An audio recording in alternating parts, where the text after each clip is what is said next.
Ashley here with HeartHookHome.com, and today we are learning how to change colors in Tunisian crochet.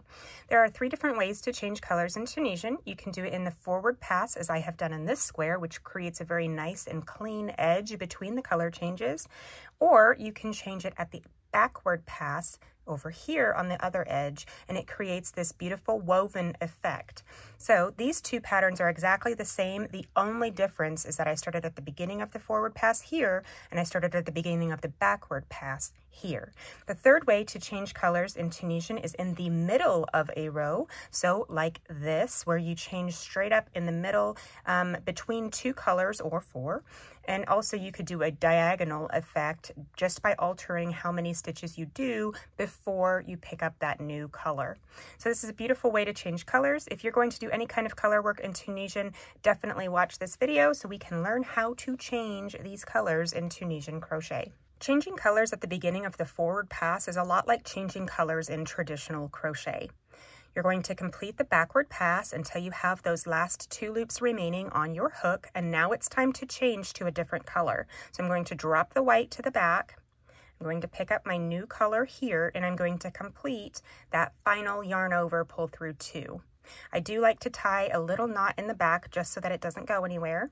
We can use this later to finagle those stitches into the correct size if needed, so don't do it too tight.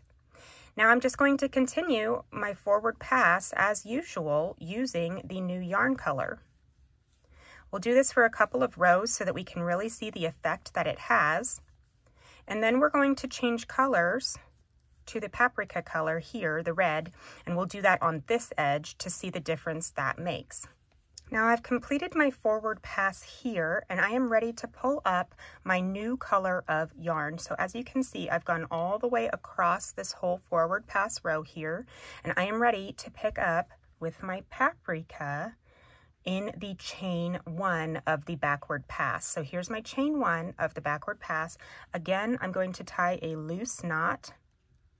You don't want to do it too tight. I do this with every color change, not only Tunisian. A loose knot so that we can change the size of that stitch later if needed. So we've done our chain 1. I'm going to yarn over, pull through 2, yarn over, pull through 2, and this is just the regular old backward pass like normal. You can see that this red is coming through the vertical loops made of the green in the previous row, and that's where we get that woven effect. Let's do a couple more rows so we can really see how it looks. As you can see, you can definitely tell the difference between starting at the forward pass and starting at the return pass. Just creates a totally different effect. Now let's do half red, half white. So we're going to pull up the first half of our loops. And of course, you can do as many stitches as you want, just whatever project you're working on. So now I'm ready to change to white. So I'm going to drop this red yarn to the back. I'm going to use white. And I'm just going into the next stitch, pull up that loop, just like that. We're going to continue across, and like normal, I do like to put a tiny little knot here just so that it doesn't go anywhere, right? And now we're going to continue white all the way across. Do the backward pass like normal, go through that outside stitch.